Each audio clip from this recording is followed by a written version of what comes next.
सोच कर देखिए, 51 करोड़ रुपए, और वो भी बस यूं ही हवा हो जाए। आज हम एक ऐसे ही बिल्कुल हैरान कर देने वाले मामले के बारे में बात करने वाले हैं। एक इतना बड़ा फाइन जो जैसे जादू से गायब ही हो गया। तो कहानी शुरू होती है पूरे 51 करोड़ 67 लाख रुपए के एक मैसिव फाइन से।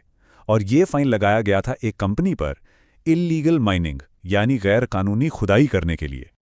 लेकिन फिर इस कहानी में आता है एक ऐसा ट्विस्ट जिसने सबको चौंका दिया।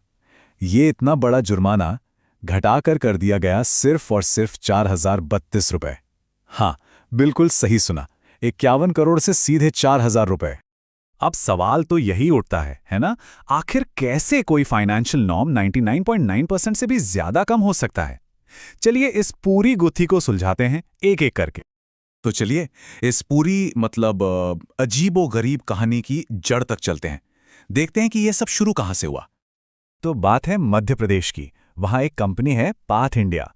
वो इंदौर बैतूल नेशनल हाईवे बना रही थी और इसी प्रोजेक्ट के टाइम उन पर इल्जाम लगा इल्लीगल माइनिंग का।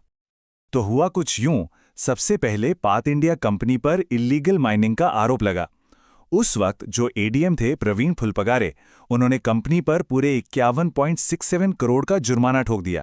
लेकिन फिर सीन में आते हैं एक नए ADM, IAS officer doctor Nagarjun B Gowda, और बस उनके आते ही पूरा खेल पलट जाता है। फाइन को घटाकर कर दिया जाता है सिर्फ 4032 रुपए। और इसी शॉकिंग डिसीजन के बाद इस कहानी के दो बिल्कुल अलग अलग वर्जन सामने आते हैं।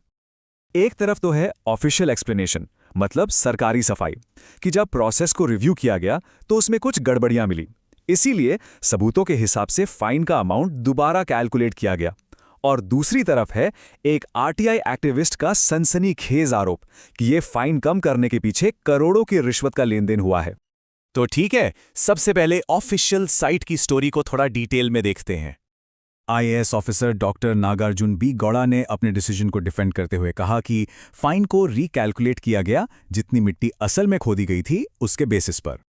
तो डॉक्टर गौड़ा के हिसाब से प्रोसेस आसान सा था। उन्होंने केस को दोबारा स्टडी किया।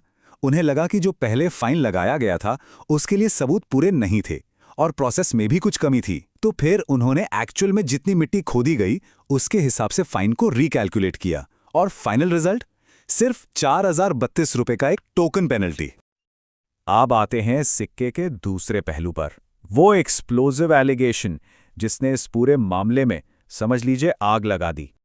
एक आरटीआई एक्टिविस्ट हैं आनंद जाट, वो सामने आए और उन्होंने सीधे सीधे ऑफिसर पर करप्शन का एक बहुत गंभीर आरोप लगाया। आरोप बिल्कुल साफ था कि ये फाइन कम करवाने के लिए पूरे 10 करोड़ रुपए की ब्राइब ली गई है। तो देखिए, ये मामला सिर्फ एक कंपनी या एक फाइन तक सीमित नहीं है, इसका असर कहीं ज्यादा गहरा है।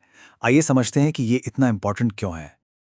और जाहिर सी बात है, इस डिसीजन ने सोशल मीडिया पर एक तूफान खड़ा कर दिया। लोगों में बहुत गुस्सा था, बहस छिड़ गई और हर कोई बस एक ही सवाल पूछ रहा था, आखिर इतनी बड़ी कमी को जस्टिफाई कैसे किया जा सकता है।